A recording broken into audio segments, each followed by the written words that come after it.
Mark 2. And when he returned to Capernaum after some days, it was reported that he was at home, and many were gathered together so that there was no more room, not even at the door. And he was preaching the word to them.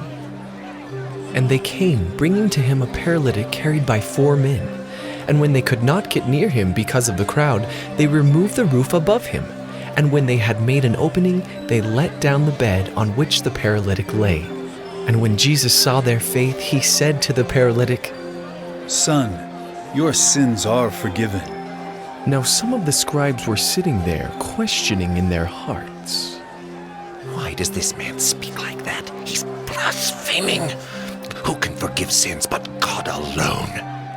And immediately Jesus, perceiving in his spirit that they thus questioned within themselves, said to them, Why do you question these things in your hearts? Which is easier, to say to the paralytic, "Your sins are forgiven," or to say, "Rise, take up your bed and walk"? But that you may know that the Son of Man has authority on earth to forgive sins. He said to the paralytic, I say to you, rise, pick up your bed, and go home. And he rose and immediately picked up his bed and went out before them all, so that they were all amazed and glorified God, saying, "We never saw anything like this." He went out again beside the sea, and all the crowd was coming to him, and he was teaching them. And as he passed by, he saw Levi, the son of Alphaeus, sitting at the tax booth, and he said to him, Follow me. And he rose and followed him. And as he reclined at table in his house, many tax collectors and sinners were reclining with Jesus and his disciples, for there were many who followed him.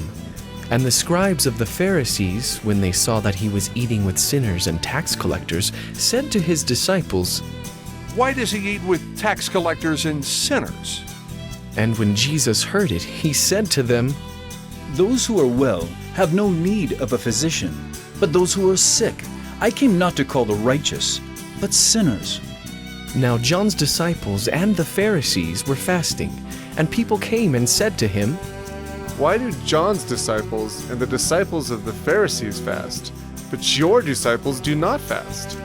And Jesus said to them, Can the wedding guests fast while the bridegroom is with them? As long as they have the bridegroom with them, they cannot fast. The days will come when the bridegroom is taken away from them, and then they will fast in that day. No one sews a piece of unshrunk cloth on an old garment. If he does, the patch tears away from it, the new from the old, and a worse tear is made. And no one puts new wine into old wineskins. If he does, the wine will burst the skins, and the wine is destroyed. And so are the skins. But new wine is for fresh wineskins. One Sabbath he was going through the grain fields, and as they made their way, his disciples began to pluck heads of grain. And the Pharisees were saying to him, Look, why are they doing what is not lawful on the Sabbath? And he said to them, Have you never read what David did when he was in need and was hungry, he and those who were with him? How he entered the house of God in the time of Abiathar the high priest, and ate the bread of the presence, which it is not lawful for any but the priest to eat, and also gave it to those who were with him? And he said to them, The Sabbath was made for man, not man for the Sabbath. So the Son of Man is Lord even of the Sabbath.